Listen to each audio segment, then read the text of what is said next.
बाबा जी ने इनके लिए पहले से ही कुछ और सोच रखा था। आप सब जानते हैं कि शनिवार को बाबा जी ओपन कार में दर्शन देते हैं और उसके बाद प्रसादी भी वितरित की जाती है। संगत भी अपने मन की श्रद्धा से सेवा पेटी में सेवा डालती है और ठीक उसी दिन बाबा जी ने इस परिवार को वह तोहफा दिया जिसकी उन्होंने कल्पना तक नहीं की थी।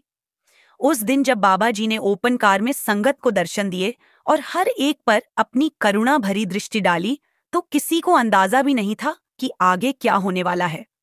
दर्शन पूरे होने के बाद संगत धीरे धीरे पंडाल से बाहर निकलने लगी। उसी समय यह बच्चा अपने पापा के साथ था, जबकि उसकी मम्मी और बहन बीवियों की तरफ थीं। बच्चे के पापा ने उसे सेवा डालने के लिए कहा और उसी पल दिल से अरदास की, हे मेरे सतगुरु, यह बच्चा आपका ही है, इसे अपनी कृपा से नवाज दीजिए। प्रसादी लेकर पिता पुत्र पंडाल से बाहर आ गए। थोड़ी देर बाद माँ और बहन भी मिल गईं और फिर पूरा परिवार वापस कैंटीन की सेवा में लग गया। दिन भर सेवा करते करते समय कैसे बीत गया पता ही नहीं चला। रात होते ही सब थककर सो गए। अगले दिन सुबह बाबा जी का सत्संग होना था, इसीलिए परिवार के लोग जल्दी सो गए। लेकिन संगत जी लगभग सुबह 3 बजे ही पूरा परिवार अचानक से जाग गया और जो दृश्य उन्होंने देखा उसे देखकर उनकी आंखें फटी की फटी रह गईं। वह बच्चा जो जन्म से ही बिल्कुल गूंगा था, जिसने कभी हाँ या हूं तक नहीं कहा था, उस दिन अचानक अपने मुख से आवाजें निकाल रहा था। बच्चे के पापा ने घबरा कर तुरंत उसे गोद में उठाया और शब्द बोलने के लिए प्रोत्साहित करने लगे। माँ और पापा दोनों ही उत्साह और आश्चर्य से भरे हुए थे। फिर चमत्कारिक पल आया। बच्चे ने अपने जीवन का पहला शब्द बोला, माँ। सोचिए, जिस बच्चे के मुख से कभी कोई आवाज ना निकली थी, उसके मुख से पहला शब्द माँ सुनकर माता पिता की खुशी का ठिकाना ना रहा। उनकी आंखें आंसुओं से भर गईं, पर यह आंसू दुख के नहीं बल्कि अथाह सुख और कृतज्ञता के थे। माँ ने फिर बच्चे को बाबा जी बुलवाने की कोशिश की। पहले तो कठिनाई हुई, लेकिन कुछ देर में बच्चे ने स्पष्ट आवाज में कहा, बाबा जी। उस क्षण पूरा परिवार गहरे भाव में डूब गया। माँ बाप ने हाथ जोड़कर बार बार बाबा जी का धन्यवाद किया। एक बार नहीं, हजारों बार। उनके आंसू थम ही नहीं रहे थे। संगत जी, जिस काम के लिए बड़े बड़े डॉक्टर भी पूरी तरह आत्मविश्वास से नहीं कह पाए, जिस उपचार पर लाखों रुपए खर्च करने के बाद भी कोई गारंटी नहीं थी, उसे सद्गुरु ने पलक झपकते ही कर दिखाया। यही सद्गुरु की महिमा है। जब हम पूरी तरह से अपने आप को उनके हवाले कर देते हैं, तो वह हर परिस्थिति में हमारी संभाल करते हैं। जैसे एक छोटा बच्चा पिता की गोद में बैठकर निश्चिंत हो जाता है, क्योंकि उसे विश्वास होता है, मेरे पापा मुझे कुछ होने नहीं देंगे। ठीक वैसे ही जब हम सद्गुरु की शरण में आते हैं, तो भीतर से एक विश्वास बनता है, मेरा सद्गुरु मेरी रक्षा अवश्य करेगा, और यही विश्वास ही असली ताकत है। संगत जी, अब मैं आपको 28-29 अक्टूबर को सिकंदरपुर भंडारे पर हुई एक और सच्ची घटना सुनाने जा रहा हूं। जब बाबा जी अपनी कार से वहां पहुंचने के लिए निकले, तो रास्ते में अचानक उन्होंने गाड़ी रुकवाने का इशारा किया। बाबा जी की सिक्योरिटी और बाकी सेवादार यह देखकर चौंक गए कि बीच रास्ते पर बाबा जी ने गाड़ी क्यों रुकवाई।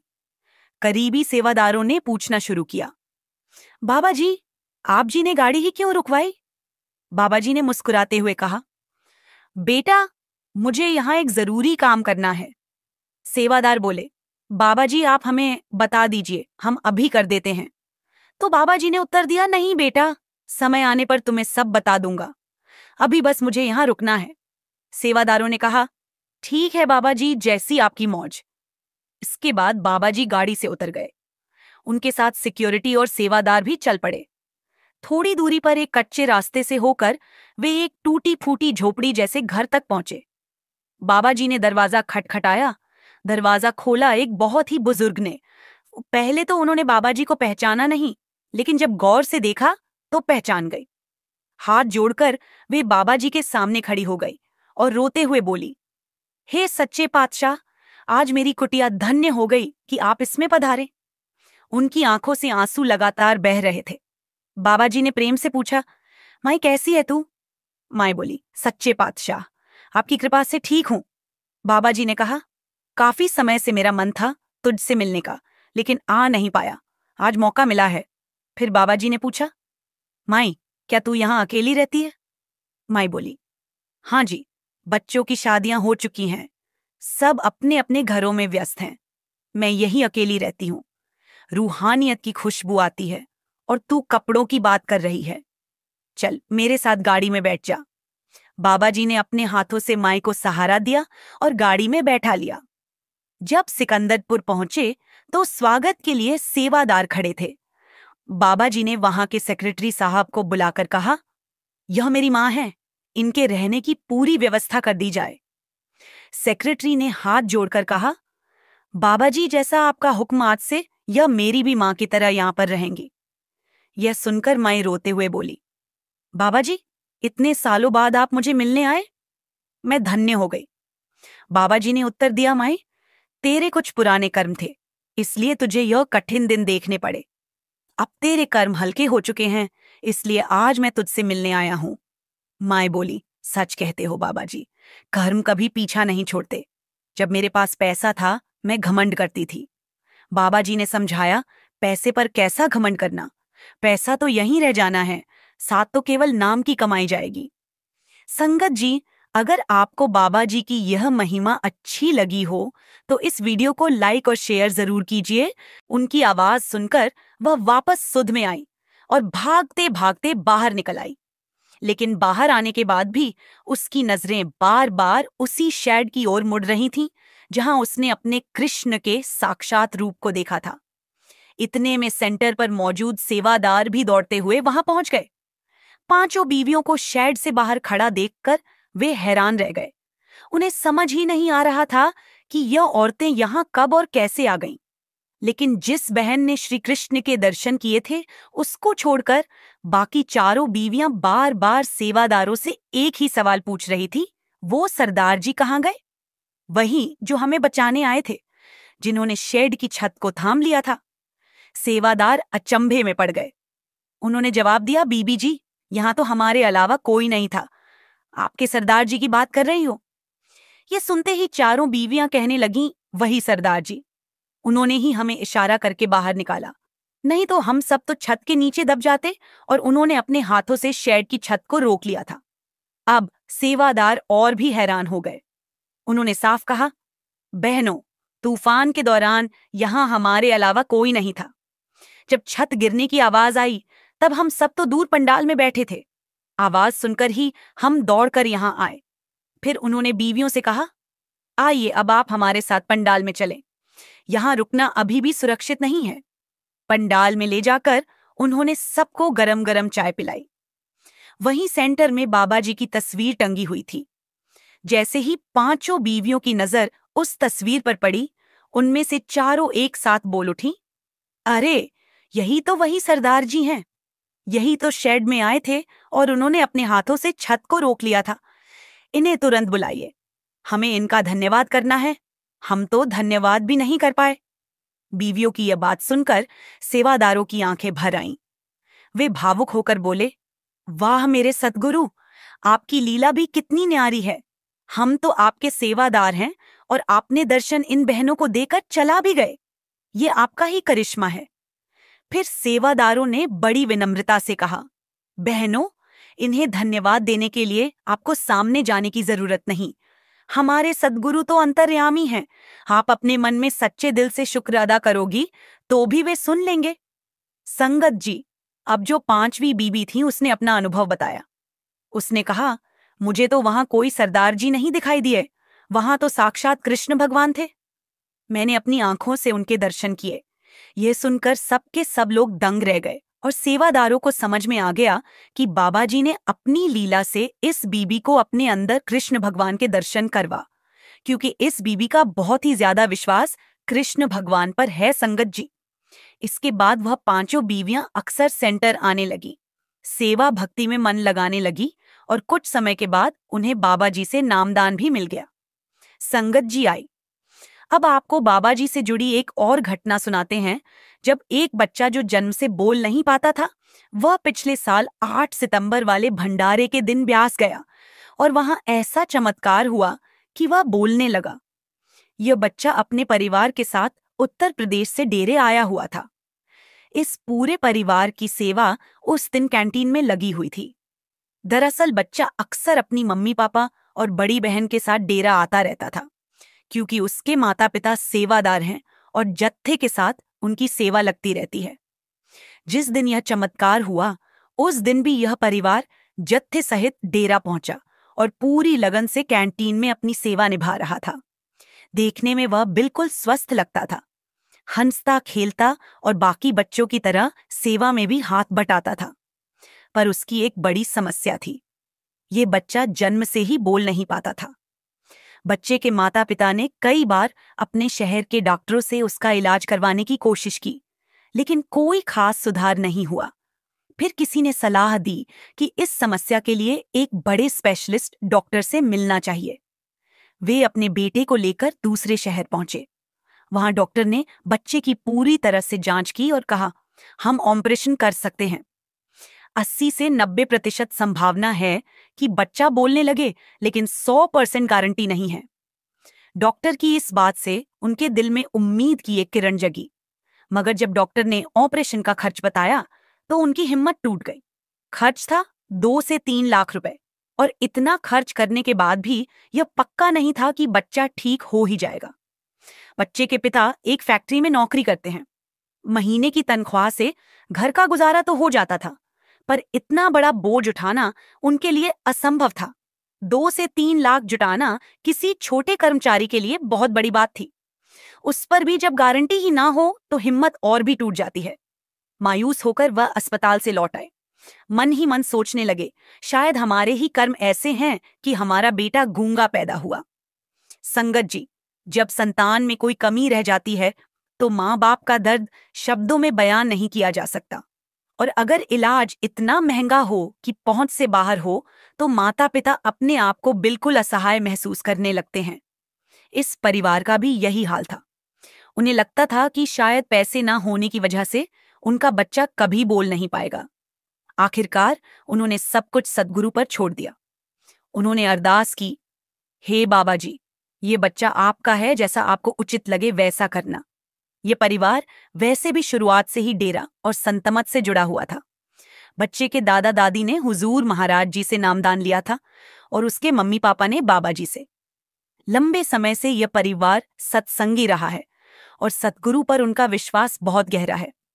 जब बच्चे के इलाज की सारी कोशिशें नाकाम हो गईं, तब मालिक ने खुद इनकी बाजू पकड़ ली। बाबा जी ने इनके लिए पहले से ही कुछ और सोच रखा था। आप सब जानते हैं कि शनिवार को बाबा जी ओपन कार में दर्शन देते हैं और उसके बाद प्रसादी भी वितरित की जाती है। संगत भी अपने मन की श्रद्धा से सेवा पेटी में सेवा डालती है, और ठीक उसी दिन बाबा जी ने इस परिवार को वह तोहफा दिया जिसकी उन्होंने कल्पना तक नहीं की थी। उस दिन जब बाबा जी ने ओपन कार में संगत को दर्शन दिए और हर एक पर अपनी करुणा भरी दृष्टि डाली, तो किसी को अंदाजा भी नहीं था कि आगे क्या होने वाला है। दर्शन पूरे होने के बाद संगत धीरे धीरे पंडाल से बाहर निकलने लगी। उसी समय यह बच्चा अपने पापा के साथ था, जबकि उसकी मम्मी और बहन बीवियों की तरफ थीं।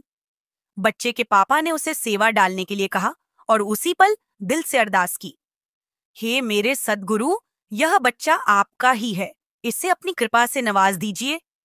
प्रसादी लेकर पिता पुत्र पंडाल से बाहर आ गए। थोड़ी देर बाद माँ और बहन भी मिल गईं और फिर पूरा परिवार वापस कैंटीन की सेवा में लग गया। दिन भर सेवा करते करते समय कैसे बीत गया पता ही नहीं चला। रात होते ही सब थक कर सो गए। अगले दिन सुबह बाबा जी का सत्संग होना था, इसीलिए परिवार के लोग जल्दी सो गए।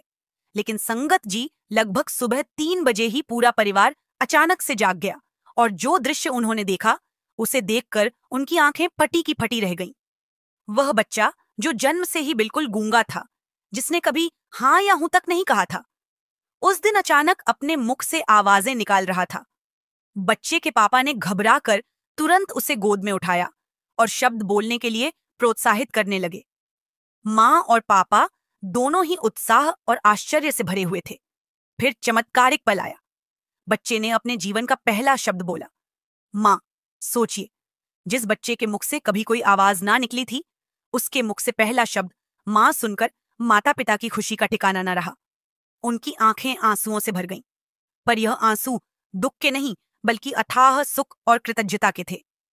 माँ ने फिर बच्चे को बाबा जी बुलवाने की कोशिश की। पहले तो कठिनाई हुई, लेकिन कुछ देर में बच्चे ने स्पष्ट आवाज में कहा, बाबा जी।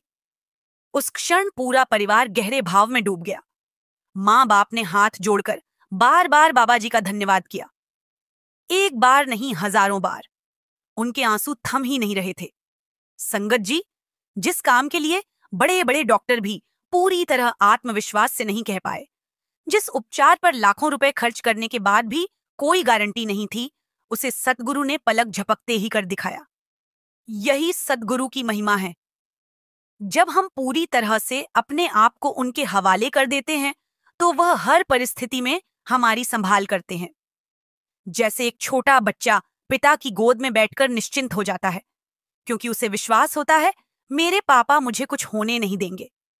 ठीक वैसे ही जब हम सद्गुरु की शरण में आते हैं, तो भीतर से एक विश्वास बनता है, मेरा सद्गुरु मेरी रक्षा अवश्य करेगा। और यही विश्वास ही असली ताकत है। संगत जी, अब मैं आपको 28-29 अक्टूबर को सिकंदरपुर भंडारे पर हुई एक और सच्ची घटना सुनाने जा रहा हूं। जब बाबा जी अपनी कार से वहां पहुंचने के लिए निकले, तो रास्ते में अचानक उन्होंने गाड़ी रुकवाने का इशारा किया। बाबा जी की सिक्योरिटी और बाकी सेवादार यह देखकर चौंक गए कि बीच रास्ते पर बाबा जी ने गाड़ी क्यों रुकवाई। करीबी सेवादारों ने पूछना शुरू किया, बाबा जी, आप जी ने गाड़ी ही क्यों रुकवाई? बाबा जी ने मुस्कुराते हुए कहा, बेटा, मुझे यहां एक जरूरी काम करना है। सेवादार बोले, बाबा जी, आप हमें बता दीजिए, हम अभी कर देते हैं। तो बाबा जी ने उत्तर दिया, नहीं बेटा, समय आने पर तुम्हें सब बता दूंगा, अभी बस मुझे यहां रुकना है। सेवादारों ने कहा, ठीक है बाबा जी, जैसी आपकी मौज। इसके बाद बाबा जी गाड़ी से उतर गए। उनके साथ सिक्योरिटी और सेवादार भी चल पड़े। थोड़ी दूरी पर एक कच्चे रास्ते से होकर वे एक टूटी फूटी झोपड़ी जैसे घर तक पहुंचे। बाबा जी ने दरवाजा खटखटाया। दरवाजा खोला एक बहुत ही बुजुर्ग ने। पहले तो उन्होंने बाबा जी को पहचाना नहीं, लेकिन जब गौर से देखा तो पहचान गई। हाथ जोड़कर वे बाबा जी के सामने खड़ी हो गई और रोते हुए बोली, हे सच्चे पातशाह, आज मेरी कुटिया धन्य हो गई कि आप इसमें पधारें। उनकी आंखों से आंसू लगातार बह रहे थे। बाबा जी ने प्रेम से पूछा, माई कैसी है तू? माई बोली, सच्चे पातशाह, आपकी कृपा से ठीक हूं। बाबा जी ने कहा, काफी समय से मेरा मन था तुझसे मिलने का, लेकिन आ नहीं पाया, आज मौका मिला है। फिर बाबा जी ने पूछा, माई, क्या तू यहां अकेली रहती है? माई बोली, हाँ जी, बच्चों की शादियां हो चुकी हैं, सब अपने अपने घरों में व्यस्त हैं, मैं यहीं अकेली रहती हूं। रूहानियत की खुशबू आती है और तू कपड़ों की बात कर रही है, चल मेरे साथ गाड़ी में बैठ जा। बाबा जी ने अपने हाथों से माई को सहारा दिया और गाड़ी में बैठा लिया। जब सिकंदरपुर पहुंचे तो स्वागत के लिए सेवादार खड़े थे। बाबा जी ने वहां के सेक्रेटरी साहब को बुलाकर कहा, यह मेरी मां है, इनके रहने की पूरी व्यवस्था कर दी जाए। सेक्रेटरी ने हाथ जोड़कर कहा, बाबा जी, जैसा आपका हुक्म, आज से यह मेरी भी मां की तरह यहां पर रहेंगी। यह सुनकर माए रोते हुए बोली, बाबा जी, इतने सालों बाद आप मुझे मिलने आए, मैं धन्य हो गई। बाबा जी ने उत्तर दिया, माई, तेरे कुछ पुराने कर्म थे, इसलिए तुझे यह कठिन दिन देखने पड़े। अब तेरे कर्म हल्के हो चुके हैं, इसलिए आज मैं तुझसे मिलने आया हूं। माई बोली, सच कहते हो बाबा जी, कर्म कभी पीछा नहीं छोड़ते। जब मेरे पास पैसा था, मैं घमंड करती थी। बाबा जी ने समझाया, पैसे पर कैसा घमंड करना, पैसा तो यहीं रह जाना है, साथ तो केवल नाम की कमाई जाएगी। संगत जी, अगर आपको बाबा जी की यह महिमा अच्छी लगी हो तो इस वीडियो को लाइक और शेयर जरूर कीजिए। बाबा जी और हुजूर जी की प्यारी साध संगत जी, राधास्वामी जी, संगत जी, हाल ही पर और भंडारा समाप्त हुआ है, पर और में हर साल जून के महीने में भंडारा होता है। बीते साल भंडारे पर कुछ ऐसा हुआ कि बाबा जी भी हैरान रह गए थे। संगत जी, यह बात तो हम सभी जानते हैं कि ज्यादातर सत्संगी अपनी जेब या पर्स में अपने प्यारे सद्गुरु की तस्वीर रखते हैं। आखिर वो तस्वीर उनके विश्वास और प्रेम की निशानी होती है। लेकिन सोचिए, अगर किसी सेवादार के पर्स में बाबा जी की तस्वीर के साथ कुछ ऐसा मिल जाए जिसे देखकर बाबा जी खुद भी हैरान रह जाए तो क्या कहेंगे आप? आज मैं आपको एक ऐसी ही दिल को छू लेने वाली घटना सुनाने जा रहा हूं। यह बात एक ऐसे सेवादार भाई की है जो अंबाला के पास किसी गांव का रहने वाला था। उसकी एक खिलौनों की दुकान थी और वह अक्सर डेरा जाया करता था। उसका जीवन सद्गुरु की भक्ति से जुड़ा हुआ था। उसकी पत्नी भी सत्संगी थी और वह भी सेवा और सत्संग में बढ़ चढ़कर हिस्सा लेती थी। पिछले साल पर और भंडारे से पहले सेवा का काम चल रहा था। वहां पर और में सेंटर में एक सड़क को बनाने की सेवा चल रही थी। अलग अलग जगह से सेवादारों को बुलाया गया था। अंबाला सेंटर से भी फोन आया कि अगर सेवा के लिए जाना चाहो तो 3 दिन की सेवा है। उस सेवादार भाई ने अपनी पत्नी से सलाह की। पत्नी बोली, आप निश्चिंत होकर सेवा पर चले जाओ, मैं दुकान संभाल लूंगी। भाई ने खुशी खुशी अपना नाम लिखवाया और अगली सुबह जत्थे के साथ बस में बैठकर डेरा रवाना हो गया। बस में सफर के दौरान सभी सेवादार बाबा जी के शब्द सुनते और बोलते रहे। 4-5 घंटे बाद जत्था पर और पहुंच गया। जत्थेदार ने सबकी ड्यूटी लगाई और सब मन लगाकर सेवा में जुट गए। 3 दिन की सेवा पूरी हो गई। अब सभी सेवादार वापसी की तैयारी में लग गए। उस भाई ने सोचा कि घर के लिए कैंटीन से कुछ सामान ले लूं, तो उसने कूपन खरीदने के लिए पर्स निकालना चाहा, लेकिन पर्स जेब में था ही नहीं। उसने घबराकर अपनी सारी जेबें टटोल डालीं। बैग को अच्छी तरह देखा, लेकिन पर्स का कहीं अता पता नहीं था। वह पास पड़ोस के सेवादारों से पूछने लगा कि किसी को काले रंग का पर्स मिला हो तो बता देना। जब कहीं से कोई खबर नहीं मिली तो उसने कार्यालय में जाकर पर्स खो जाने की रिपोर्ट लिखवा दी और फिर लंगर खाने चला गया। हुआ यूं कि सेवा करते वक्त उसका पर्स गिर गया था। किसी ने उस वक्त ध्यान नहीं दिया जब सड़क की सेवा पूरी हो गई। तब बाबा जी स्वयं वहां निरीक्षण के लिए आए। बाबा जी की नजर वहां पड़े उस पर्स पर पड़ी। बाबा जी ने अपने साथ खड़े सेवादार से कहा, देखो ये पर्स किसका गिरा है, इसमें कोई पहचान पत्र या आधार कार्ड होगा तो कार्यालय में जमा कर देना। सेवादार ने पर्स को खोलकर देखा। उसमें कुछ पैसे थे और बाबा जी की तस्वीर, कोई आईडी कार्ड या पता नहीं मिला। सेवादार ने बाबा जी को बताया, बाबा जी इसमें सिर्फ पैसे और आपकी तस्वीर है। बाबा जी ने कहा, मेरी तस्वीर है। बाबा जी ने वो पर्स अपने हाथ में लिया, तस्वीर निकाली और ध्यान से देखने लगे। तस्वीर के पीछे की तरफ पेंसिल से लिखा था, अगर यह पर्स किसी को मिला है या किसी ने इसे उठाया है तो कृपया इसमें रखे पैसे चाहे अपने पास रख लेना, लेकिन इस तस्वीर को इस पते पर भेज देना। यह मेरे बापूजी की तस्वीर है। अगर आप पैसे निकालकर पर्स फेंक देंगे तो मेरे गुरु की तस्वीर की बेइज्जती होगी। कृपया इसे जरूर भेज देना। धन्यवाद। यह पढ़कर बाबा जी भी हैरान हो उठे। उनके साथ खड़े सेवादार और सेक्रेटरी साहब भी इस बात से हैरान थे। बाबा जी ने मुस्कुराते हुए कहा, यह पर्स सड़क सेवा करने वाले किसी सच्चे सेवादार का ही होगा, उसे बुलाओ। एक सेवादार जत्थेदार के पास पहुंचा और पूछा, क्या आपके जत्थे के किसी सेवादार का पर्स खोया है? जत्थेदार ने तुरंत कहा, हाँ जी, हमारे जत्थे में एक सेवादार भाई का पर्स गुम हुआ है। फिर जत्थेदार ने उसे अंबाला वाले भाई को बुलवा भेजा। सेवादार ने भाई से कहा, आओ भाई, बाबा जी ने तुम्हें बुलाया है, पर्स मिल गया है। भाई थोड़ा घबराया, थोड़ा खुश हुआ और बाबा जी के सामने गया, जहां उसका प्रेम और आस्था देखकर हर कोई भावुक हो उठा। उसके मन में ख्याल आने लगे कि न जाने मुझसे कौन सी गलती हो गई जो बाबा जी ने मुझे बुलाया है। जब वो भाई बाबा जी के सामने पहुंचा तो देखा कि बाबा जी के हाथ में वहीं उसका पर्स था। बाबा जी ने बड़े प्यार से पूछा, बेटा, पर्स में कोई पहचान पत्र तो नहीं रखा? बस मेरी तस्वीर और कुछ पैसे रखे हैं। भाई ने झुककर कहा, बाबा जी आप तो मेरे बापू जी हो, क्या कोई बेटा अपने बाप की तस्वीर नहीं रख सकता? बाबा जी ये सुनकर मुस्कुराए और बोले, बेटा, तस्वीर के पीछे तूने कुछ लिख भी रखा है? भाई ने सादगी से कहा, बाबा जी मैं कैसे बर्दाश्त कर सकता हूं कि कोई मेरे बापू की तस्वीर की बेइज्जती करे, इसीलिए वो लिख दिया ताकि तस्वीर की कद्र बनी रहे। तब बाबा जी ने बहुत ही दया और प्रेम से समझाया, बेटा मैं जानता हूं तुम्हारी श्रद्धा मेरी तस्वीर से जुड़ी हुई है। यह तस्वीर संगत को इसलिए दी गई थी ताकि जब भी देखो तुम्हें अपने सद्गुरु की याद आए और तुम्हारा भजन सिमरन में मन टिके। लेकिन हम रूहानियत को तस्वीर में ढूंढने लगते हैं। बेटा, रूहानियत किसी तस्वीर में नहीं होती। जिस दिन तुम अपने गुरु के स्वरूप को अपने दिल और जहन में बसा लोगे, उस दिन समझूंगा कि तुम्हें असल रूहानियत का अर्थ समझ आ गया। तस्वीर तो एक कागज का टुकड़ा है। रूहानियत तो वहां मिलती है जहां हम खुद अंदर झांकते हैं। लेकिन अफसोस, हम बाहर की चीजों में उसे ढूंढते रहते हैं। अगर कोई मेरी तस्वीर की बेइज्जती करे तो वो उसके कर्म है।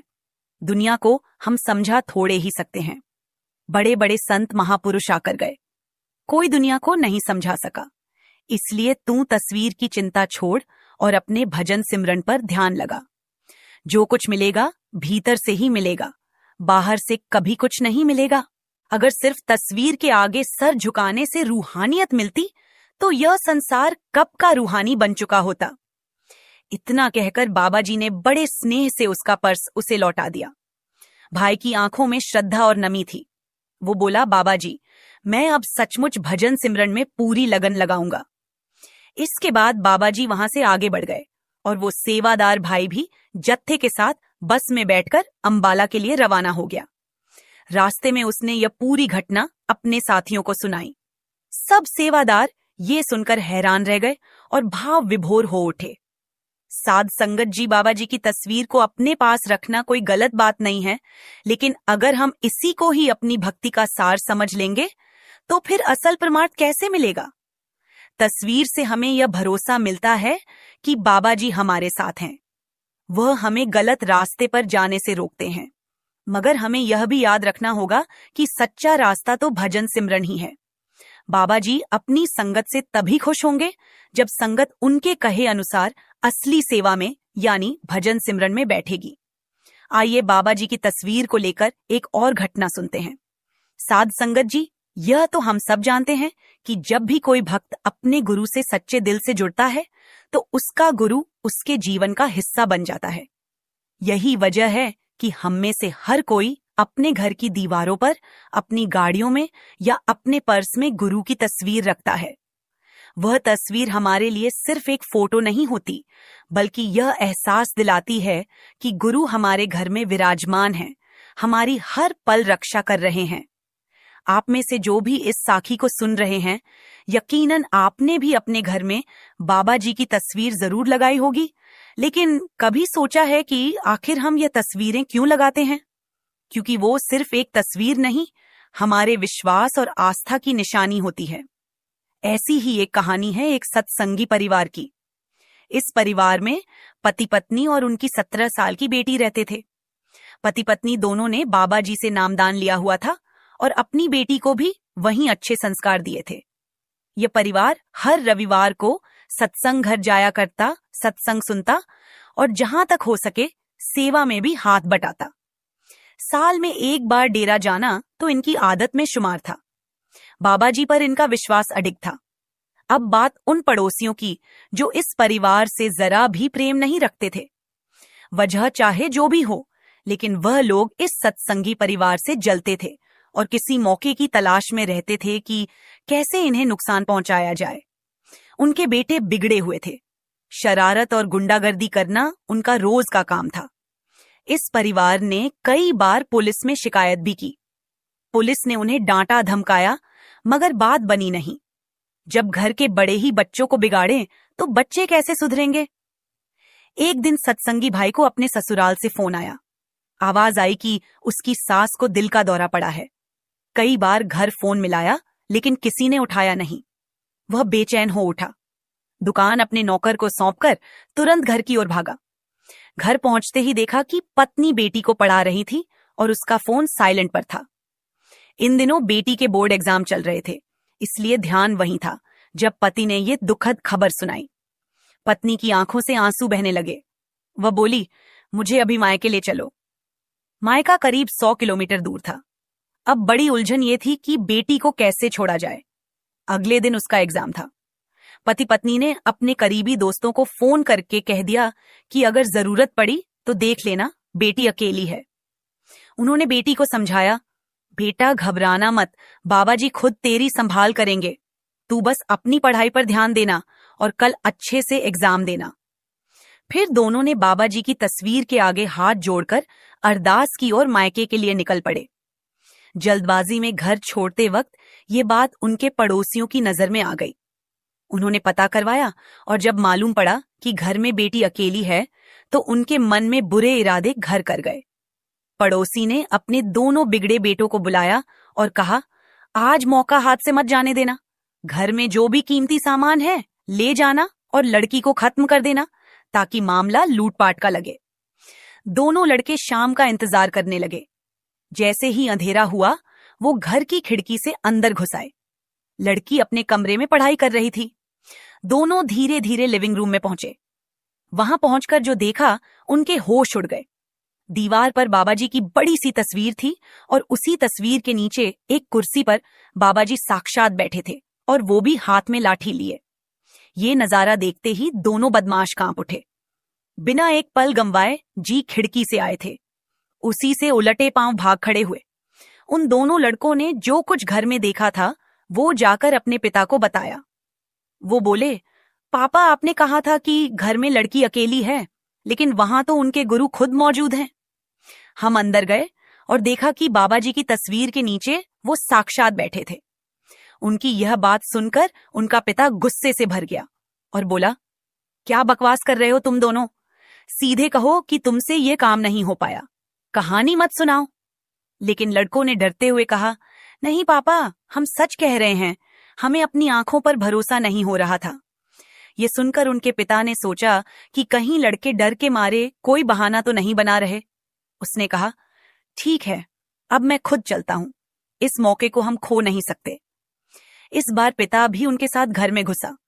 जैसे ही वह अंदर पहुंचा उसने भी वही नजारा देखा। बाबाजी की बड़ी तस्वीर के नीचे रखी कुर्सी पर बाबाजी खुद विराजमान थे। बाबाजी जमीन पर लाठी को बजा रहे थे। ये देखकर उसके भी होश उड़ गए। वह कांपता हुआ बाबाजी के चरणों में गिर पड़ा और माफी मांगने लगा। बाबाजी ने प्रेम से कहा, माफी मुझसे नहीं, जिनका बुरा करने आए थे उनसे मांगो। अगले दिन जब सत्संगी दंपति घर लौटे तो देखा कि वह पड़ोसी और उसके दोनों बेटे उनके दरवाजे पर खड़े थे। वह हाथ जोड़कर माफी मांग रहे थे। पति पत्नी हैरान थे, सोच रहे थे यह वही लोग हैं जो हमेशा हमारा बुरा चाहते थे। आज इनके व्यवहार में यह बदलाव कैसे आ गया? कहीं यह इनकी कोई चाल तो नहीं? तब पड़ोसी ने अपनी गलती स्वीकारते हुए सारी सच्चाई बता दी।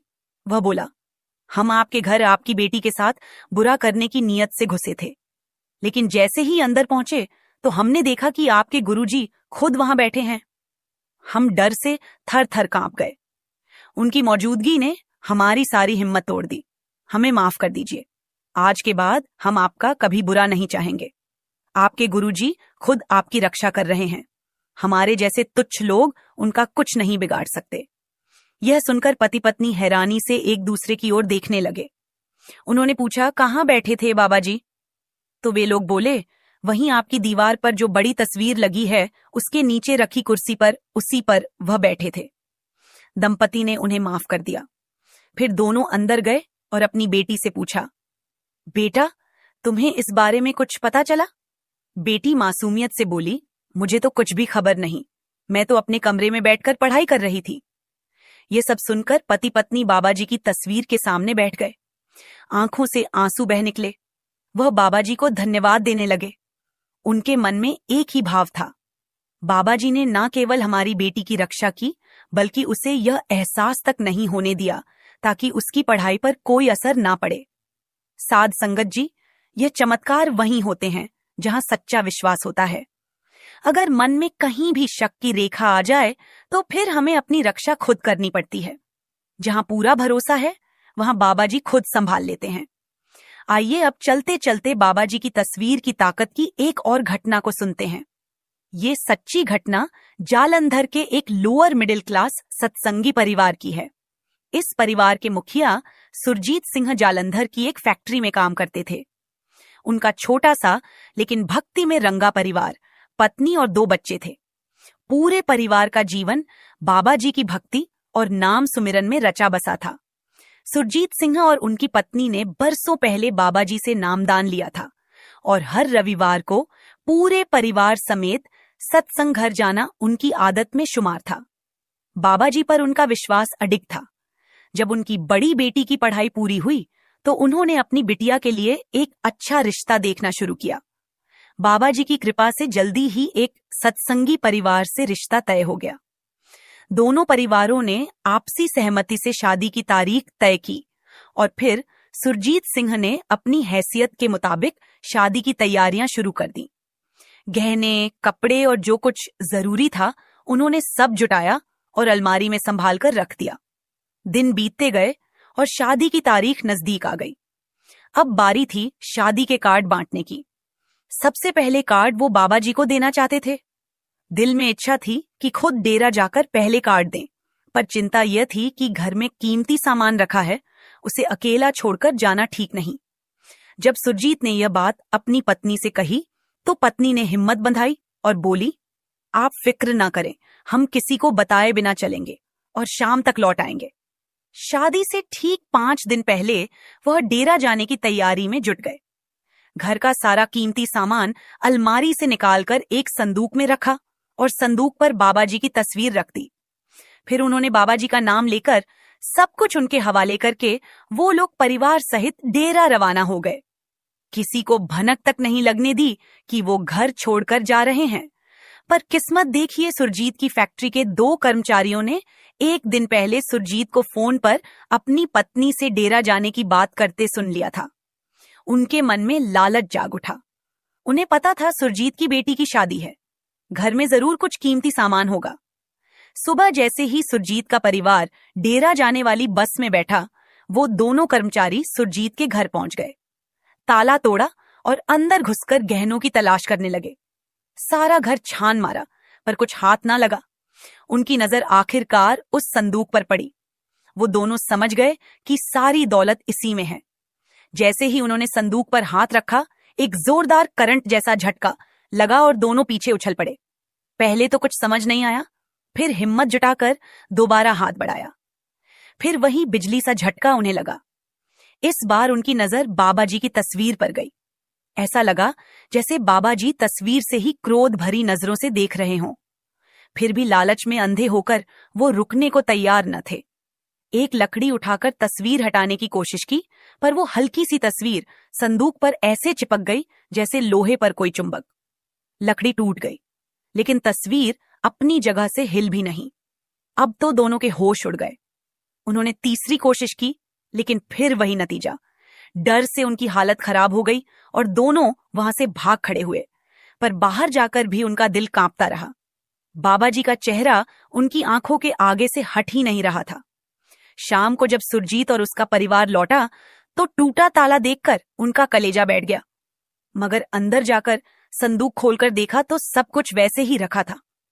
थोड़ी देर में वहीं दोनों कर्मचारी भागते हुए घर आए सुरजीत के पैरों में गिर पड़े। बोले, भाई साहब, हमसे बहुत बड़ी गलती हो गई, हमें माफ कर दो। हमें लालच ने अंधा कर दिया था। हम नहीं जानते थे कि तुम्हारा गुरु इतनी बड़ी ताकत वाला है। हम बाबा जी से माफी मांगना चाहते हैं। प्लीज हमें डेरा ले चलो। सुरजीत ने स्नेह से कहा। भाई, माफी के लिए डेरा जाने की जरूरत नहीं। अगर तुम्हारा दिल सच्चा है और तुम सच में शर्मिंदा हो तो बाबा जी से अपने मन में माफी मांगो। हमारे सद्गुरु हर जगह हैं, वो तुम्हारे दिल की आवाज सुन लेंगे। साध संगत जी, इस घटना से हमें यह सीख मिलती है कि जो भी सच्चे दिल से बाबा जी पर विश्वास करता है, उसका कोई बाल भी बांका नहीं कर सकता। अगर हम अपना सब कुछ बाबा जी के हवाले कर दें तो फिर चिंता की कोई जरूरत नहीं। बाबा जी खुद अपनी संगत की रक्षा करते हैं। Babaji's beloved Sadh Sangat Ji, full of love to all Radhasoami Ji Sangat Ji. This is the story of a satsangi wife who earns money. I met her a few days ago, whom I love very much because she pays more attention to spirituality. That wife also sings bhajans and simran a lot, and she rarely talks to people. She does not talk much. She speaks only as much as is needed. I met him a few days ago, and that day he talked to me a lot. He does not pay much attention to worldly matters. But if someone asks him about spirituality, he talks to him with an open heart. Similarly, I also told my wife that Mataji, in the times that are going on, we are seeing that some trouble or the other is coming. Some disease or the other is coming. So many people in the world are getting addicted to drugs. So many people are lying in hospitals. They are facing so many problems. Sometimes something happens, sometimes something else happens. Every person is saying the same thing. What could be the reason behind this? At this time everyone is worried. The same question is arising in everyone's mind that what will happen next? For how long will it remain like this? Will there be no solution to this? Sangatji, at first Mataji kept listening to everything. There were 2 more people with her who asked some questions to Mataji. Those questions were about spirituality which they asked Mataji. Mataji answered them too. After this Mataji said that we are so worried about ourselves. We are facing so much difficulty as to how will we run the house. How will our business run? Will we live in the house like this? Or will there be any solution to this? How much difficulty are we facing? But do we understand better than that Kul Malik? Are we above him? Are we more intelligent than him? We are worried about how will our household expenses run? How will our business run? But that master who is running the whole universe, does he not worry about us? Does he not know? What is happening at this time? What else is going on? Brother, our concern is not bigger than his concern. He knows everything. Whatever he does it for our good only. But we start asking questions that why did this happen? This should not have happened, but we are unable to understand his excuses. We worry about small things. He is running the whole universe. Is he not worried about us? Is whatever is happening now outside his command? Brother, whatever is happening within his command. There is not even a straw outside his command. We do not worry about anything. We have to leave our worries to that master of the whole universe. But we do the opposite. We start worrying about different things. We do not think that we are worrying about small things. But the one who is running the whole universe, how much he must be worried. But this world is his illusion. He does whatever he wants in it. He changes whatever he wants, it is his wish. Whatever he does it right. Whatever he does, there is definitely some reason behind doing it. It is not that if there is no reason, then we have to focus only on Bhajan Simran. The only shortcoming is that we do not do the deed. We start asking questions that why is this happening? This should not happen. What will happen next? If we do Bhajan Simran, then we can know, we can get the knowledge of the reality. But no, we have excuses, won't it happen? We don't feel like doing it. We make all kinds of excuses like this. And when a difficult time comes, then we start asking questions that what has happened, brother? If we had done Bhajan Simran, then these questions would not have arisen and there would not have been any kind of fear. That is why we have to do Bhajan Simran by obeying his orders. We have to earn the name and we should not get involved in any other things. Whatever our Satguru Babaji explains to us, we have to follow his teachings. We have to insist on doing by obeying his words. He explains to us with so much emphasis. But we have become such a die that nothing that he says has any effect on us. But the one who starts doing the deed, who understands the teachings of his guru, he understands this game. Then there is no question of him. He gets knowledge. Guru's grace is immense on him. Due to this, there was a discussion with Mataji about a book which is of Sri Guru Ravidas Maharaj Ji, which has just come in front of us, in which Sadguru has written, in which Sadguru had already told about what is happening now. I share that with you. There will be chaos everywhere.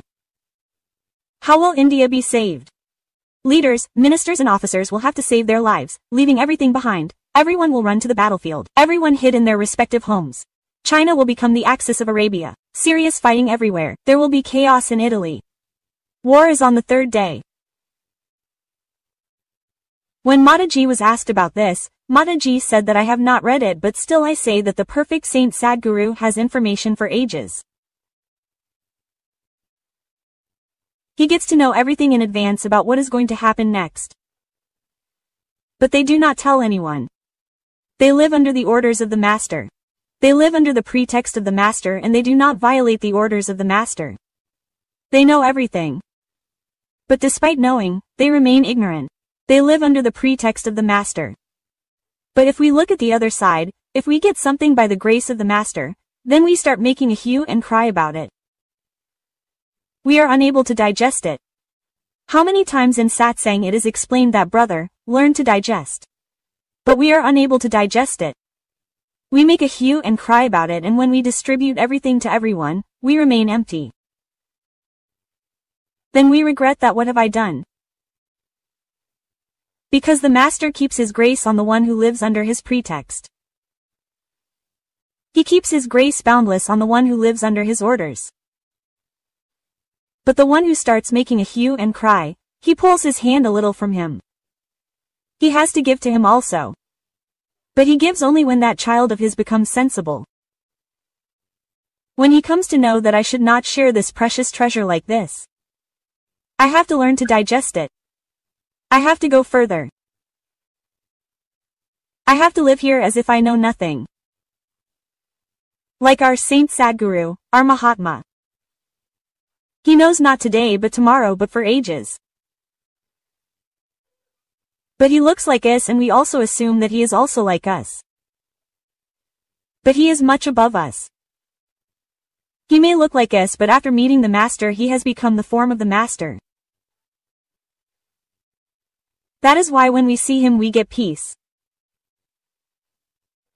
We come to know our reality and sometimes tears also drop from our eyes. This is the unique secret of the perfect Saint Mahatma, that whenever we see him, a kind of attraction is created inside us that after meeting the master we also become his form. That is why it is explained in satsang that the soul is a part of God. But now so much dirt has accumulated on us which we have to remove. And as we keep doing bhajan simran, as we keep moving forward, this dirt will go away and we will reach our new abode. That is why we do not need to be afraid of anything about what will happen next or why it is happening, and we do not need to be afraid of any kind of disease. We have to focus only on bhajan simran. Leave everything else to the Lord, because when we start doing his work, our protection is in his hands. He starts taking care of us himself. We should not worry about ourselves because then our body remains there. His fragrance remains around us. His hand is there. That is why we have to focus on bhajan simran and do not get involved in any other things. Now we have a lot of time. We have to focus more and more on bhajan simran.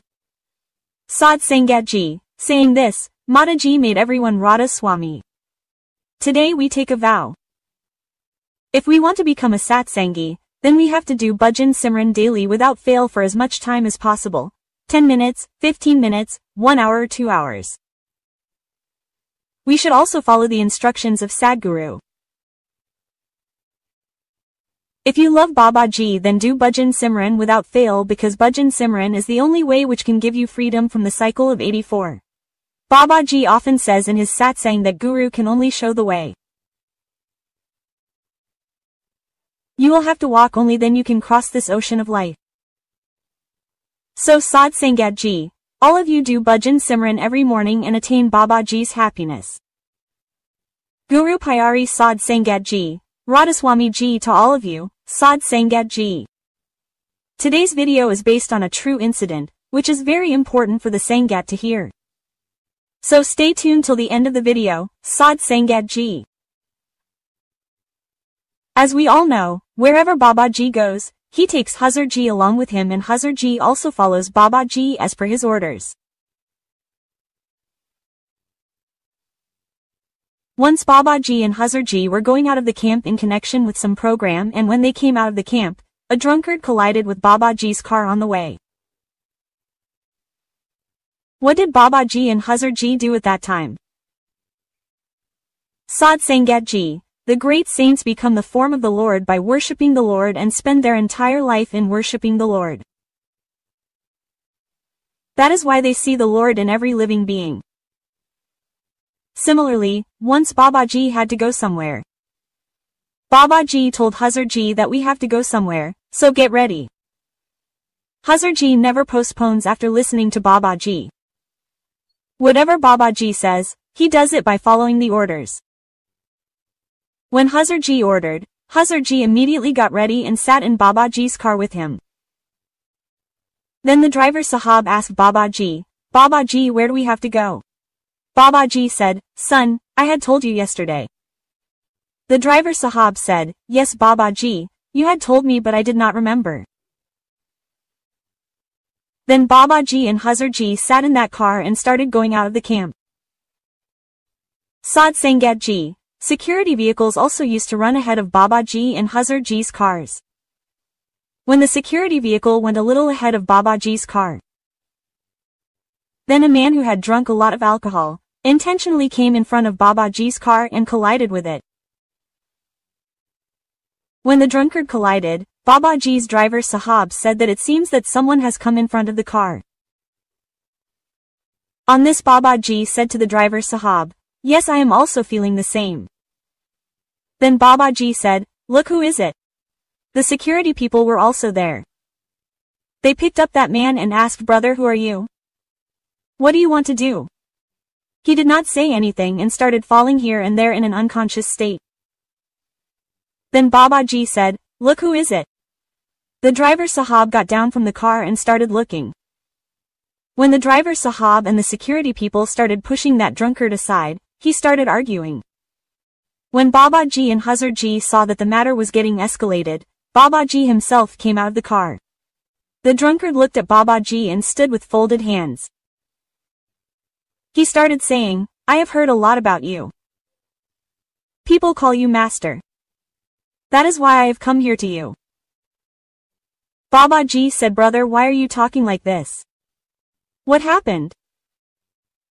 He said, "You preach charity a lot." Babaji said, "Brother, in this world every person is born to fulfill some purpose or the other. God has also sent me to this world as a Sevadar to serve everyone. I am doing the same service." He said, "My wife respected you a lot and my children also used to come to serve. But one day when they were returning after serving, they met with an accident. Both my wife and child died. Now I have no one in this world." Babaji said, "Is this the reason why you are spending the rest of your life drinking alcohol?" He said, "Yes Babaji, this is the reason." Babaji explained, "Your children and your wife used to work. Son, there is no way to know when death will come. Death is certain." He said, "But why did this happen to me only?" Babaji said, "Son, I also do not have the answer to this question. But God has to take only that person with him. Whoever has come to this world has to go one day." When that drunkard heard Babaji's words, he started crying loudly. Babaji asked, "Why is he crying?" The drunkard became silent and then fell unconscious. Then Babaji said to the Sevadar, "Take this brother to the camp. Take him inside and make him lie down. Don't worry, he will be completely fine." Then a Sevadar starts asking Babaji that, "Babaji, how has his condition become like this?"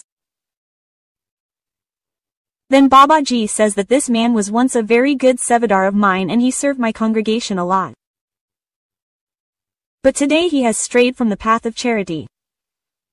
Then the Sevadar standing nearby asks Babaji again that, "Babaji, but how has this brother strayed from the path?" Then Babaji said that when a loved one leaves this world, then the mind does not recover easily and his wife and child have left this world and gone to the master. That is why he is not able to forget the death of his wife and child. He was very sad about the separation of both of them, due to which this has happened. But now there is nothing to worry about. The master will make everything fine. After some time, when that person regained consciousness, he asked the Sevadars that where am I? Then the Sevadars said that brother, you are inside the camp. Then he said that I had to meet Babaji. Then the Sevadars said brother, meet him. When Babaji came, but then Babaji came and asked how is your health now? Then that person said that I am fine now. And saying this, he started crying bitterly seeing Babaji and said that Babaji, I have made a big mistake. I don't know what all I said to you in the intoxication of alcohol. Babaji said that son, you have made a big mistake. But those who learn from their mistakes and do not make mistakes in future, the Lord definitely takes care of them. That is why son, learn from your mistakes and move forward and focus on your bhajan Simran and do not worry about anything. Then that person said that Babaji, what should I do? I was very upset due to which I had to take such a step. So Babaji said that there are many ups and downs in life, my brother. Just like the sun rises, clouds and rain also come. But brother, we have to move forward by getting out of all these things. If we sit down in fear of one thing, then how will we complete our life? Therefore, dedicate the rest of your life to the Lord so that we can get the love of the Lord. And the Lord is always with us and is inside us. There is no need to search for him outside. So that person says that Babaji, you are absolutely right. From today, I take a vow in front of you that I will try to follow the path shown by you and will give full time to service, bhajan, Simran and will not touch alcohol. So Babaji says that from today you should stay in the camp, because after coming to the camp, it is now my responsibility and son, whatever has happened to your wife and child, you will have to accept it as an excuse of the Lord and you will have to understand that maybe the Lord has written only this much with you. And then that person started crying bitterly after listening to Babaji's words. Further Babaji says that son, this alcohol has ruined your life. You will have to give an account of the life that the Lord has given you. Therefore, concentrate on bhajan and Simran so that the soul of your wife and child may find peace. Then that person started crying after listening to Babaji's words.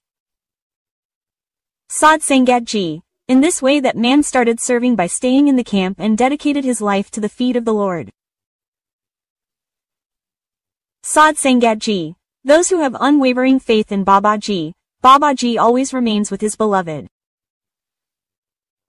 That is why it is said that always have faith in your Satguru and follow his orders because Satguru is the one who always supports us. There is no power in the world that can support us till the end and as far as life and death are concerned, it is in the hands of that Lord. Sad Sangat Ji. In the next saakhi we will tell you how a very poor satsangi had to suffer such a big loss due to a small misunderstanding of the Sevadars. But before that we will tell you all why Babaji suddenly left with his son and Hazar Ji. Sangat Ji, in a previous satsang, Babaji had said that in this world, as many fights take place over religions, they hardly take place over anything else.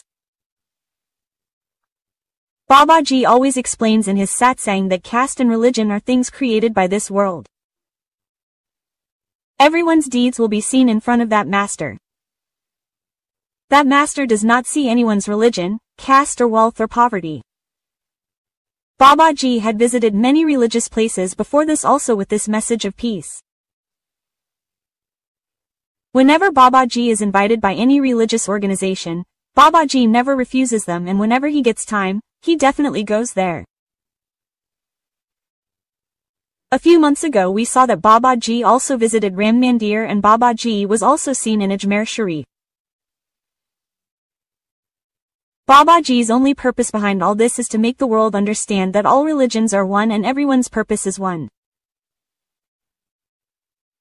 Similarly, now a Christian guru from Italy had invited Babaji to Italy and Babaji had also told him that whenever I get time, I will definitely come. On the 4th of October, Babaji gave darshan to the Sangat in Saharanpur, and immediately after that Babaji left for Italy with Huzurji and his son. Babaji's pictures with Pope Francis, the guru of Christianity in Italy, are going viral on social media. Many people had also criticized Babaji for visiting such religious places. But a true saint is not affected by any such thing, and he tries his best to eliminate discrimination from the world. Sangatji. Now I will tell you how a poor satsangi suffered a huge loss due to the misunderstanding of the Sevadars, and Babaji had to compensate for it. A satsangi brother living in Kulu city was a poor businessman.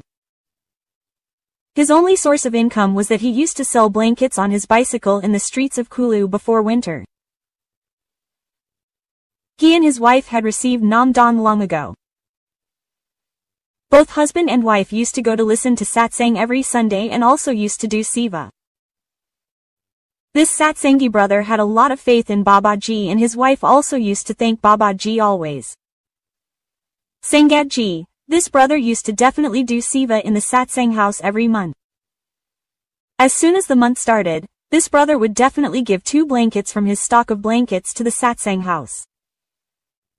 This brother did not think much about his profit or loss. He had faith that whatever Babaji does, he will do it for good. If it ever happened that the Sevadars in the satsang house refused to take the blankets, then this brother would give the blankets given for service to someone in need, and then after selling some blankets, he would donate some part of his earnings to the service.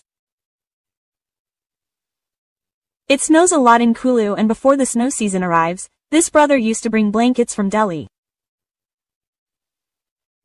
This time also he left to get blankets from Delhi. After reaching Delhi, this brother withdrew 5 lakhs from his bank and bought blankets worth 5 lakhs from a wholesaler there. He also hired a car so that he could easily take the blankets to Kulu. Before leaving, this brother called his wife and told her that he is coming back now. Then his wife told him to donate 10 blankets for service to the satsang house in Delhi itself. This brother also found his wife's words correct, and he told the driver to drive the car towards the satsang house. When this brother reached the satsang house, an elderly wife was sitting near the gate. This brother told his wife that he wanted to give the blanket for service. Then that wife sent him inside the satsang house and told him to go inside and talk to the Sevadars. Because at that time there was no other Sevadar near the gate except the elderly wife. When that brother went inside the satsang house, the Sevadars were serving langar there. They asked this brother to sit with them and serve langar. Then this brother also thought of the driver of the car, and he called him also.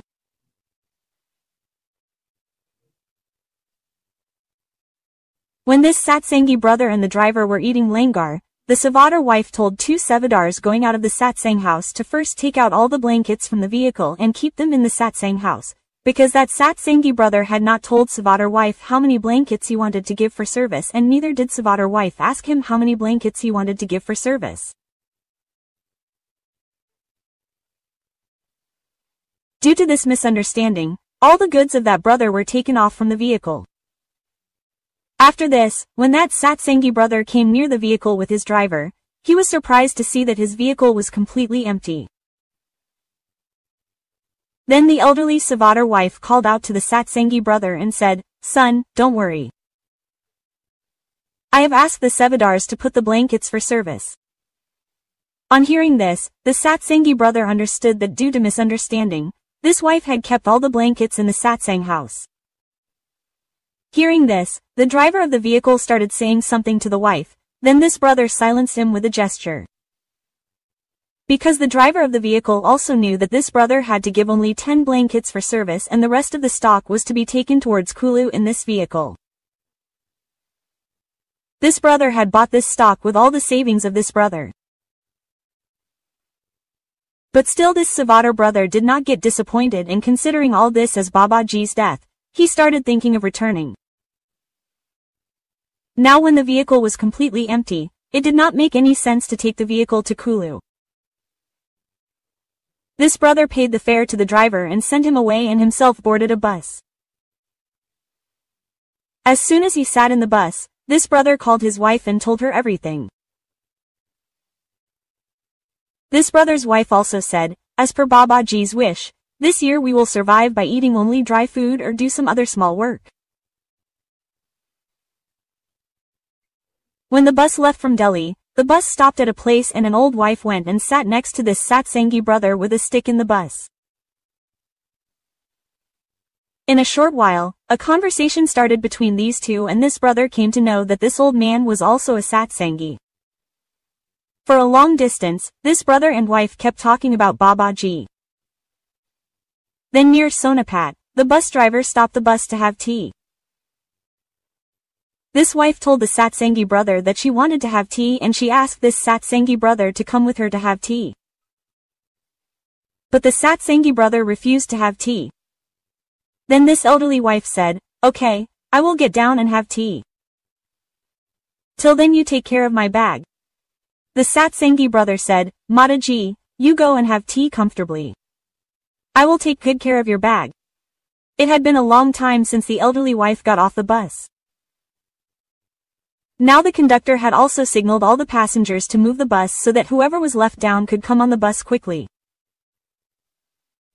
Even after waiting for a long time, when that wife did not get on the bus, then the brother took the bag of that elderly wife and went. He got down from the bus. He searched a lot around. But he could not find that elderly wife anywhere. When that satsangi brother wanted to know about the old wife from the tea seller said that no old lady had come to him to drink tea. Hearing this, the Sevadar brother became very upset. Then this brother thought that maybe he would find the address of his wife's house or a phone number in this bag. Thinking so, when this brother opened that bag, he was surprised. There was a lot of money in it. Along with the money, there was also a letter in that bag. When that brother read that letter, he could not stop his tears. In that letter, the Sevadar wife had written that Babaji himself had ordered me to deliver the 4 lakh rupees kept in this bag to you. All this money is yours. Seeing all this, that brother cried a lot and he called his wife immediately and told her everything. That brother's wife also started crying after hearing everything and said that Babaji never leaves his children in trouble. I was sure that he would definitely find a way out, but I had not thought that he would fix everything so soon. It was already afternoon, so this brother decided that he would go back to Delhi and stay there tonight, and the next morning he would buy blankets from that wholesaler and leave for Kulu. Sangatji and Sevadar brother were very poor. His entire savings had gone out of his hands in one go. But still he did not lose faith in the Lord. This brother considered that mistake of the Sevadars as the order of the Lord, and Babaji also did not let his faith break, nor did he let him suffer any loss.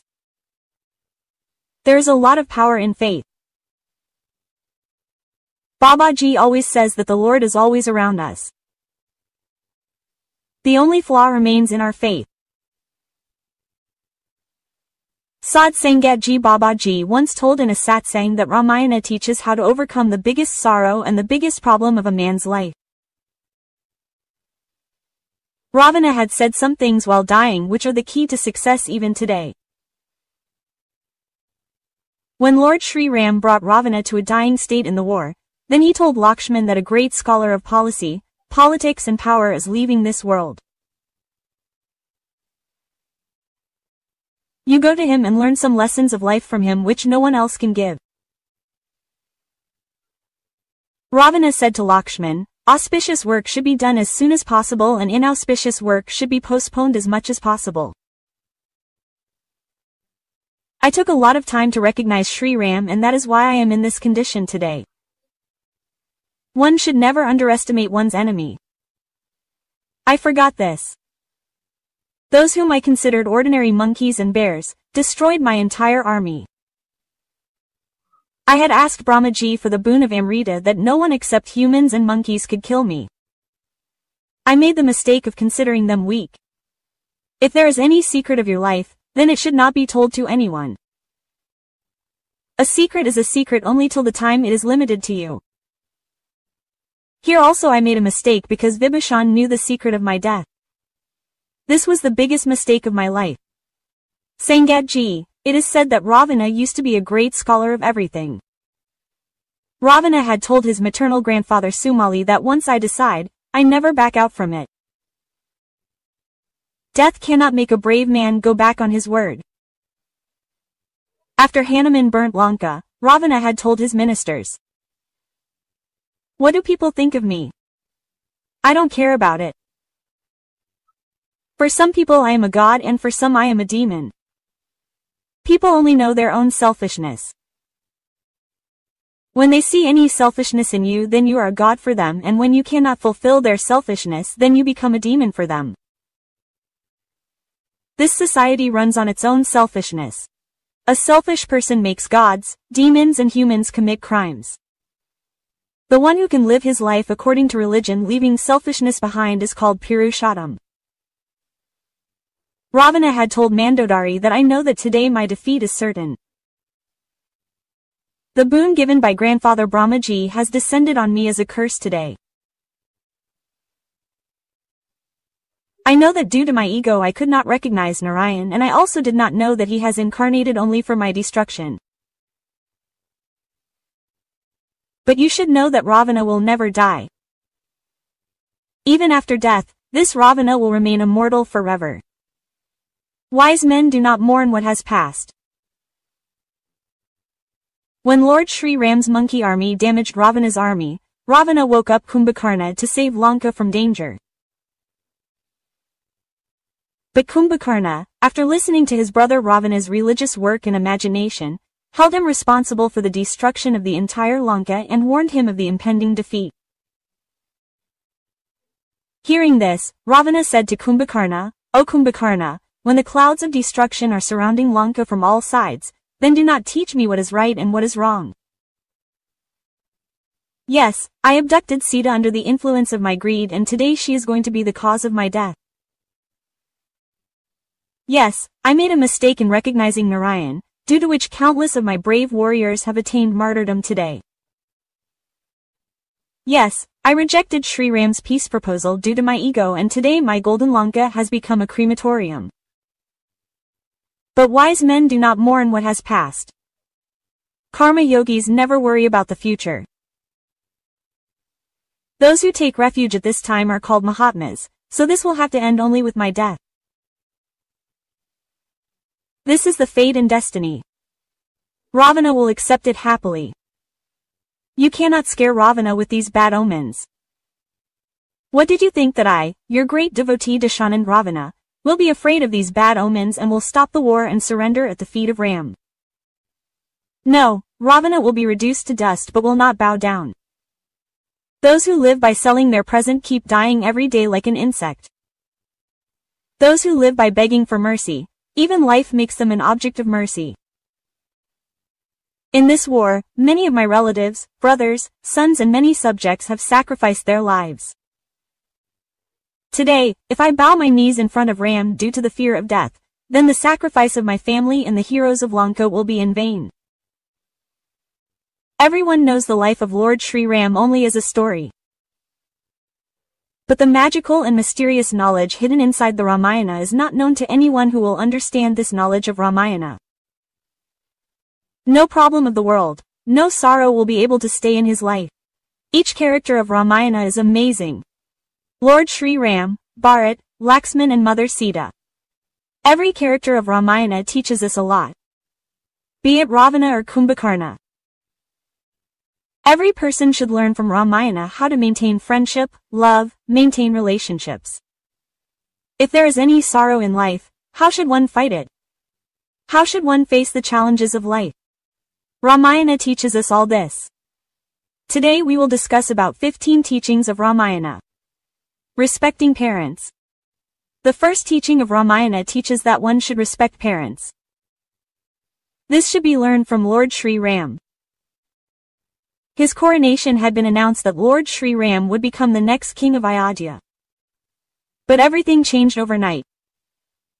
Kaikeyi asked for a boon from Maharaj Dashrath that Ram should be exiled and my son Bharat should become the king of Ayodhya. Sri Ram did not complain at all that you were going to make me the king and now you are making me a forest dweller.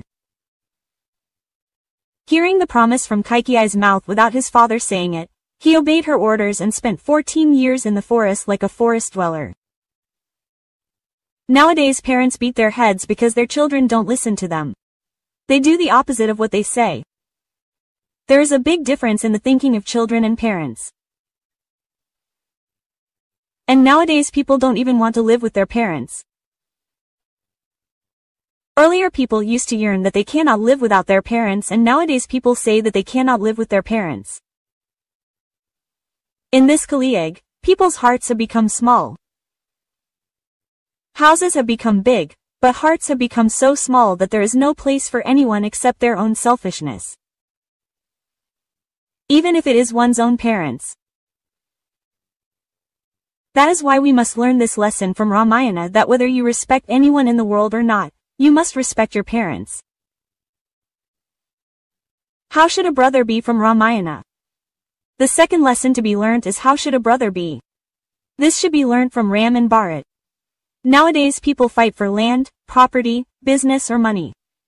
But look at the debate between Ram and Bharat. Rama used to tell Bharata that you should take care of the kingdom. And Bharata used to say that the kingdom is only yours. I will never take care of this kingdom. Nowadays brothers fight for petty selfishness.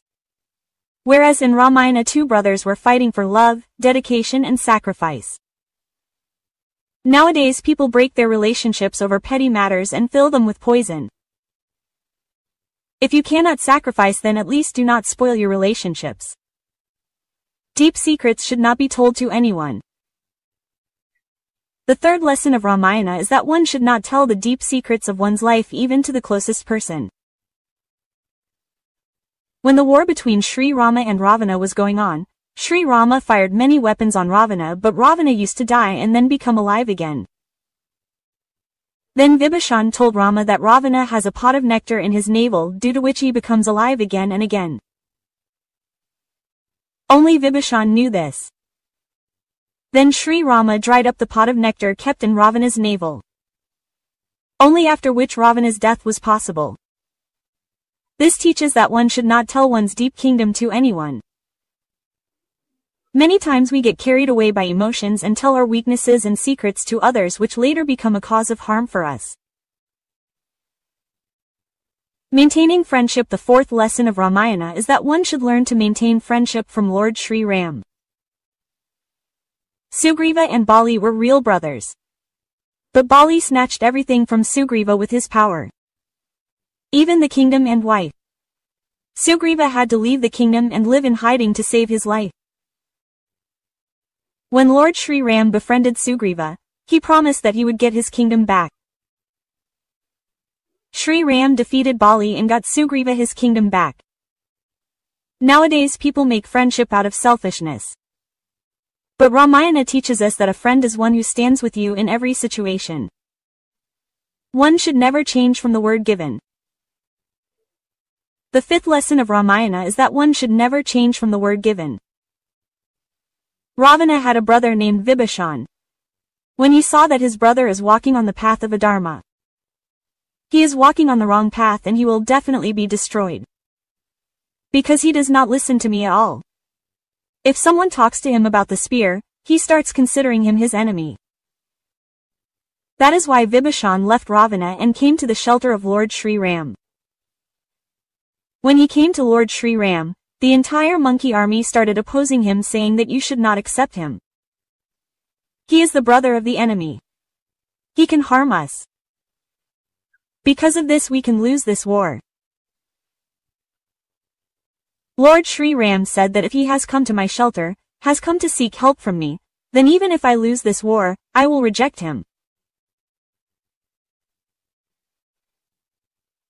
No, as soon as he came to Lord Sri Ram told Vibhishan that the king of Lanka should be a righteous man like you and he promised him that you will become the king of Lanka. When he gave this promise to Vibhishan, everyone started asking Ramji that today Vibhishan has come. If tomorrow Ravana comes to you and says that I do not want to fight with you, I will do whatever you say. Then what will you do? So Ramji said that I will give the kingdom of Ayodhya to Ravana. Then everyone started asking that if you give the kingdom of Ayodhya to Ravana, then where will you go? Then Lord Shri Ram said that I will spend my life with sages in this forest. Lord Shri Ram said that even if I have to sacrifice my life, but once I have given a promise, I will never go back on it. Nowadays people change their words every little while. They change their tongue. Nowadays no one's words can be trusted. One who is not sure of his words can never become a great person in his life. One should not be proud of his power, position and money. The sixth lesson of Ramayana is that one should never be proud of his power, position and money. Ravana had so much power that he had suppressed his death and his tomorrow under his feet. The 9 planets which people worship and fear, Ravana kept them captive. He had conquered all the gods. There was no one whom he was afraid of, and one day he was destroyed in the pride of that power. Everything is over. This story is not about Ravan but about every person who is proud of his wealth. He is proud of his looks. He is proud of his power or his position. And when the time changes, no one even cares about such people. Because in their arrogance, they hurt so many people. They ruin so many relationships. And when they need someone, no one is with them. So no matter how great a person you become in life or how many qualities you have, do not let that pride go to your head. A king should give priority to the happiness of his subjects. The 7th lesson from Ramayana is how a king should run the country. Lord Shri Ram had sacrificed all his happiness for the happiness of his subjects. Ramji's father Maharaj Dashrath also sacrificed his son because for him the happiness of the subjects was paramount. A king in whose kingdom people are unhappy and troubled can never be considered a successful king. If people do not have a house to live in, food to eat, employment to earn and no one to listen to them, then such a king can never be considered successful. That is why we must learn from Ramayana that the real king is the one who keeps his subjects happy.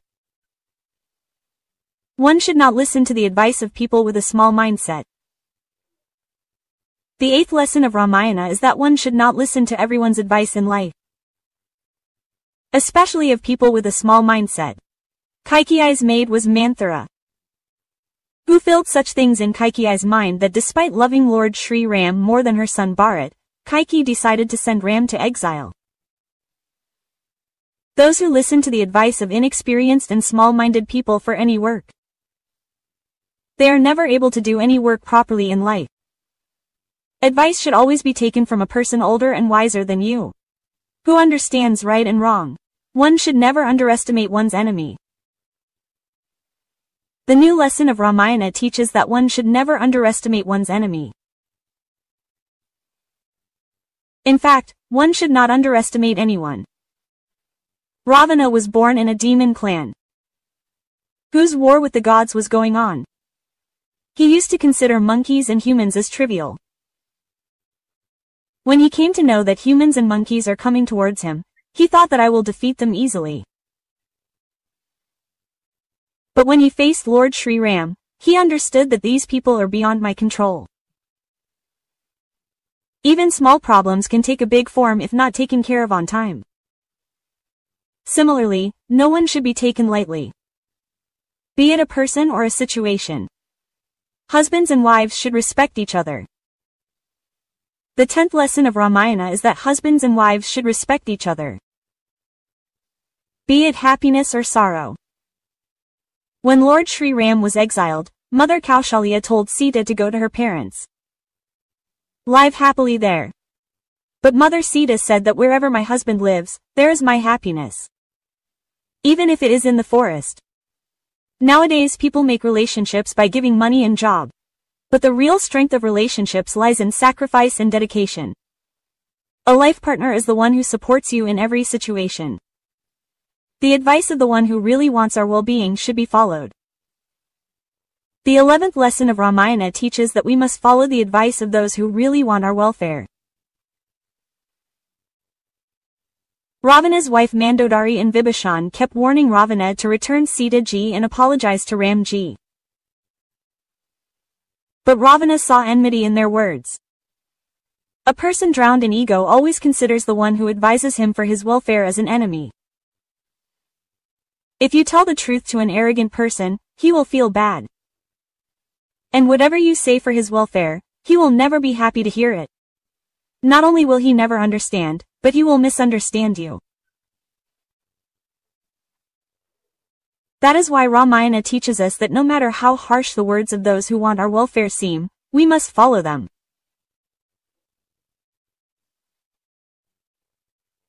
The 12th lesson of Ramayana teaches us that no matter how bad times come in life, we should never panic from it. Lord Sri Ram was about to become the king of Ayodhya. He had to go to exile overnight. He never went to any tantric or astrologer to know what happened. I was about to become a king but became a forest dweller. Everything was snatched away. Even his wife was kidnapped. But he did not lose courage and brought his wife back and also took charge of his kingdom. When people face a little sadness in their life, they break down. They go to the astrologer and say that their fate is bad. Tell me, how are my planets moving? They start asking people, what should I do? I am not able to understand any solution. Whenever such a time comes in life, your courage will be of most use at that time. A person who has courage can turn all his sorrows into happiness. The 13th lesson of Ramayana teaches us that dedication and companionship should be learned from Hanuman ji. Whatever work Hanuman ji took up for Lord Sri Ram, he completed it with full devotion. No matter how difficult it was, even if he had to risk his life for it. But he never left Lord Sri Ram. He alone entered Ravana's Lanka. He fought with all the demons. But he never left Lord Sri Ram's side. The 14th lesson of Ramayana teaches us that even if you win the world, if you don't win your mind, you have won nothing. Ravana won the gods. He won the most powerful people in the world. But he could not win his mind. The way his mind made him dance. He did only those things which he did not control. He did nothing in his life because a person who loses in front of his mind can never be happy. His mind will keep troubling him. Even if he gets all the wealth of the world. But if your mind is not in your control, then you can never be happy. The 15th lesson of Ramayana is that whoever has lust for another woman or man is definitely destroyed. Ravana's wife Mandodari was very beautiful, but even after that he wanted to marry another woman, and nowadays there is no dignity left at all. Man is becoming a complete animal. There is no dignity, no limit, no right. Man has the understanding of right and wrong. He keeps doing what pleases his mind. Those who leave their life partners and wander here and there, one day their own family also gets ruined. The identity of a good man is that he lives for the happiness of his family. When the war took place between Ram and Ravana, Ravana was defeated. Ravana was in a dying state. Then Lord Rama told Lakshman to take lessons from Ravana. Because Ram also knew that Ravana was a great scholar of policy, politics and power of this world.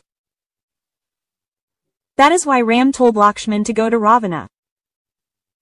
Get such teachings related to life from him which no one else can give you. After listening to Lord Ram, Lakshman went and stood near the head of Ravana lying on the deathbed. But even after Lakshman stood there for a long time, Ravana did not say anything. Lakshman came back to Ram and said that Prabhu stood near Ravana for a long time but he did not say anything. Then Lord Ram said that to get knowledge from someone, one should not stand near his head but near his feet. After this, Lakshman again went and stood near Ravan's feet. The things that Ravan told Lakshman before dying should be known by everyone even today. While imparting knowledge to Lakshman, Ravan says that one should not delay any auspicious or good work. At the same time, one should try to postpone inauspicious work as much as possible. One should not be so proud of his power and valor that the enemy starts looking insignificant. I had received a boon from Brahmaji that no one except humans and monkeys will be able to kill me. But despite this, I considered them insignificant and this was my biggest mistake. Because of which today I am lying in a dying state. One should never consider any enemy or disease as small. Even the smallest disease can be fatal. Even the smallest enemy can be dangerous. Ravan considered Ram, Lakshman and their monkey army insignificant and that became the reason for Ravan's death. Ravan's third advice was that one should have the understanding to differentiate between one's enemy and friend. Many times we consider the enemy as our friend who later proves to be our enemy. The ones whom we consider as enemies and turn into strangers are our real friends. While giving wisdom to Lakshman, Ravan said that one should not tell anyone about the secrets of his life. No matter how close he is to you, because when Vibhishan was in Lanka, he was my close friend. But when he went to Ram's refuge, he became the reason for my destruction. Ravan's last advice was that one should not cast an evil eye on any other woman. Because the person who casts an evil eye on another woman, gets destroyed. Whoever will listen to these 15 teachings of Ramayana daily and will implement them in his life, he will easily overcome every big sorrow and problem of life. It cannot be denied that Ravan had many evils. But it is also well known that he was a great scholar. The things that Ravan had taught Lakshman are as accurate for you and us in today's context as they were for that time. Ravan had said that do not take enmity with your fellow courtiers and brother. They can harm you anytime.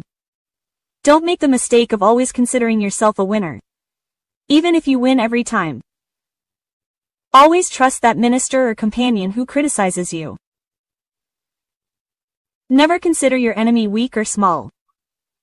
Like I did in the case of Hanuman. Don't even have the illusion that you can defeat fate. Whatever is written in your fate, you have to suffer it. We understand Ravana only according to the Ramayana story. But apart from Ramayana, there are some such secrets related to Ravana's life about which most people are not aware. Ravana used to change the position of planets. Ravana wanted that his clan should never fall. That is why he used to force the planets to change their position. Ravana tried to control the positions of planets to make his son Meghnad immortal even before his birth. All the constellations became so scared that they started following the order given by Ravana and came in the same position. But Shanidev, understanding the seriousness of this, changed his position by going against Ravana's order. Due to which Ravana failed in his intention. Ravana had written many scriptures. Ravana had written many scriptures in his lifetime. You must have heard the recitation of Shiv Tandava Stotra. Apart from this, Ravana had also written Arun Samhita, which is known as Lal Kitab. This book mainly provides information about horoscope and palmistry. Ravana had also written Ravana Sanhita, which is considered to be a storehouse of astrology and related information. Ravana was tied in Bali's lap. Even though Ravana was very powerful and was considered victorious over all three worlds. But Ravana was also defeated by many kings. According to Ramayana, King Bali had kept Ravana tied in his lap for 6 months. However, Ravana had made him his friend using his cunning intelligence. Due to penance, Ravana never forced Siddhamata. Ravana was so powerful, yet he could not force Sita Ji to become his wife. Ravana was cursed by Nalakubar's wife that if he tries to touch a woman against her will, his head will be broken into pieces. Ravana had made an Aspara a victim of his demonic nature. Angered by this, she cursed Ravana. This was the reason that Ravana always tried to persuade Siddhamata by being polite, although he used to get angry many times. But due to the curse, he never forced Sita Ji. Ravana performed a yagya for the victory of Lord Sri Ram. Lord Sri Ram organized a yagya on the Rameshwar coast to cross the ocean so that his victory over Lanka could be ensured. It is said that Lord Sri Ram had sent an invitation to Ravana to perform the yagya. When Ravana received this invitation, he could not refuse Lord Sri Ram due to the discharge of the moral duty of a Brahmin. Because this yagya was dedicated to Lord Shiva, Ravana could not refuse due to this reason also. As a result, Ravana went to the Rameshwar coast and performed the yagya ritual of Lord Sri Ram. Whereas the yagya ritual was being performed only to defeat Ravana. It is said that when the yagya ritual was completed, Lord Sri Ram touched Ravana's feet and asked for his blessings for victory. On this, Ravana blessed him by saying, Tathastu. He had mastery in playing the veena. Ravana invented the veena. It is said that Ravana had mastery in playing the veena. Ravana was a true music lover and often played musical instruments and listened to music for his spiritual peace. Ravana used to play such a sweet tune of the veena that the deities from heaven used to come down to earth to listen to his veena playing. It is believed that the veena was expanded by Ravana. Shanidev was made captive. According to Valmiki Ramayana, Ramcharitmanas and Radhasoami Ramayana, once Shanidev came to Ravana to tell him that his sight was going to fall on Ravana, after which the sadasati would begin. On hearing about the sadasati, Ravana became red with anger and immediately made Shanidev his captive. Ravana said that first you will have to suffer sadasati. Later when Hanumanji came to Lanka and during the burning of Lanka he came to know that Shanidev was held captive by Ravana, he freed Shanidev. In return, Shanidev also helped Hanumanji in burning Lanka. Sad Sangat Ji. This was our video today. To listen to such spiritual satsang sakhis, please subscribe to the channel and write Radhasoami in the comment. Radhasoami Ji.